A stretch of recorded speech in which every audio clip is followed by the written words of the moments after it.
Il-Partit Laburista kompla biżjara tiegħu fil-lokalitajiet din id-darba fis-Swieqi u San Ġiljan, żewġ lokalitajiet irbxulxin li għandhom kemm sfidi komuni kif ukoll oħrajn li jvarjaw. Fis-Swieqi deputat mexxej tal-Partit Laburista Tony Abela fisser kif bis-saħħa tal-Gvern preżenti fl-aħħar in-nies tas-Swieqi jistgħu jgawdu min-nasa tal-pulizija eqreb lejn djarhom.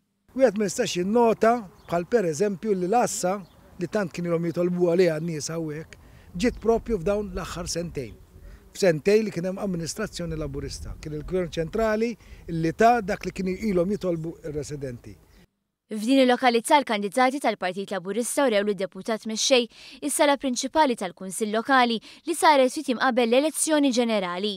Sostnew li huwa evidenti r-riżultat ta' xogħol ta' malajr li sar mill-Amministrazzjoni Nazzjonalista u t-telqa li llum jinsab fih dan il-post.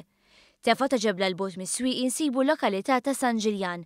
Hawn ir-residenti fissru kemm jinħass il-bżonn ta' ristrutturar ta' torru ewlenin fosthom dawk li jinsabu fin-naħa magħrufa bħala ta' ġorni.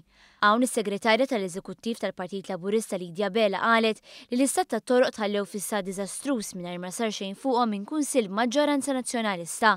Abela spjegat kif hemm fatturi oħra li jħassbu li residenti Ġiljaniżi.